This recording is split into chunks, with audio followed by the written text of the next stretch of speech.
Assalamualaikum warahmatullahi wabarakatuh. Perkenalkan, nama saya Abdullah Sofi, NIM 210733031. Pada kali ini saya akan menjelaskan materi tentang wawasan Nusantara beserta masalah wawasan Nusantara yang sering terjadi di lingkungan sekitar atau masyarakat. Sebelum memasuki penjelasan materi kali ini, untuk selalu mendukung dan mensupport saya, alangkah baiknya teman-teman semua bantu saya dengan klik like, komen, dan subscribe. Langsung saja kita masuki materi yang pertama, yaitu pengertian wawasan Nusantara. Wawasan Nusantara adalah cara pandang dan sikap bangsa Indonesia terhadap diri dan bentuk geografinya berdasarkan Pancasila dan Undang-Undang Dasar 1945 dengan menghargai dan mengutamakan kebinekaan dalam mencapai tujuan nasional. Secara etimologis, kata wawasan Nusantara berasal dari bahasa Jawa, yaitu wawas, nusa, dan antara. Arti kata wawas adalah pandangan, tinjauan, penglihatan indrawi. Kata nusa berarti pulau atau kesatuan kepulauan, sedangkan antara berarti dua benua dan dua samudra. Sehingga pengertian wawasan Nusantara adalah cara pandang bangsa Indonesia terhadap kesatuan kepulauan yang berada di antara dua benua, benua Asia dan Australia, dan dua samudra, Samudra Hindia dan Pasifik. Yang kedua, kita juga harus mengetahui apa itu fungsi wawasan Nusantara. Fungsi utama wawasan Nusantara adalah sebagai panduan, pedoman, acuan bagi bangsa Indonesia dalam bernegara. Fungsi wawasan Nusantara dapat dikelompokkan dalam 4 kategori, yaitu sebagai wawasan pembangunan. Wawasan Nusantara memiliki fungsi dalam pembangunan Indonesia.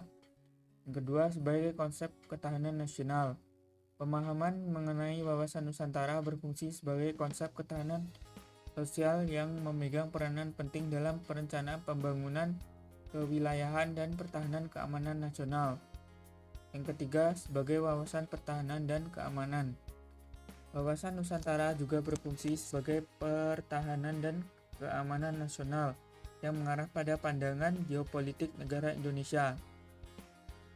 Yang keempat, sebagai wawasan kewilayahan. Wawasan Nusantara berfungsi dalam pemahaman mengenai wawasan kewilayahan Indonesia. Yang ketiga, kita juga harus mengetahui tujuan wawasan Nusantara. Setelah memahami pengertian wawasan Nusantara dan fungsinya, tentunya kita juga ingin mengetahui apa tujuannya. Secara umum, tujuan wawasan Nusantara adalah untuk mewujudkan rasa cinta tanah air atau nasionalisme dari semua aspek kehidupan masyarakat Indonesia. Tujuan tersebut dinyatakan dengan tindakan dan perilaku masyarakat Indonesia yang lebih mengutamakan kepentingan nasional daripada kepentingan pribadi, kelompok, dan golongan suku bangsa atau daerah dan agama. Yang keempat, kita juga perlu mengetahui apa itu hakikat wawasan Nusantara. Hakikat wawasan Nusantara adalah keuntungan Nusantara dalam arti cara pandang yang selalu menyeluruh dalam ruang lingkup Nusantara demi kepentingan bangsa dan negara.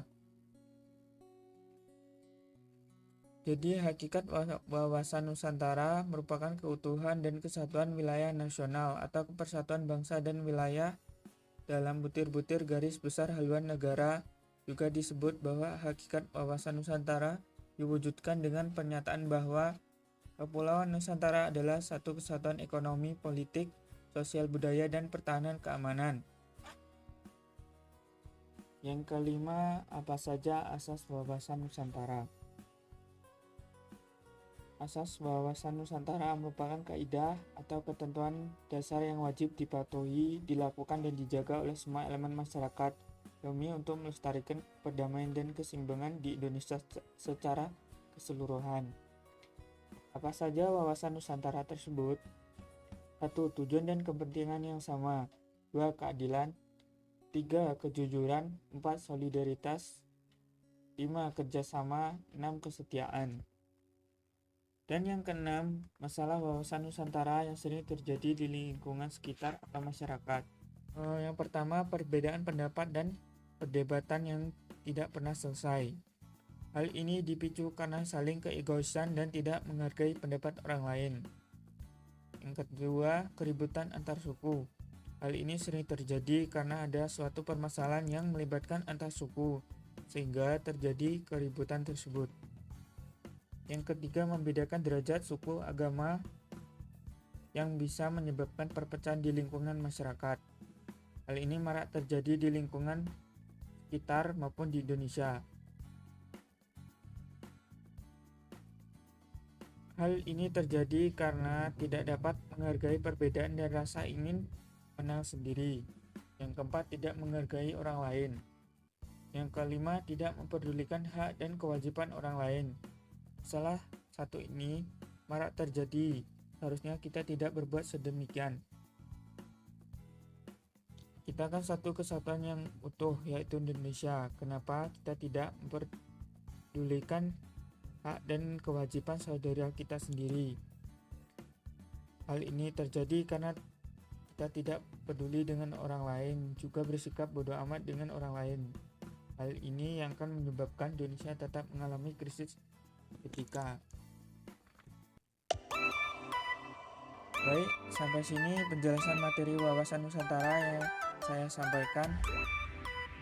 Semoga Anda semua dapat memahami isi video kali ini. Saya ucapkan terima kasih. Wassalamualaikum warahmatullahi wabarakatuh.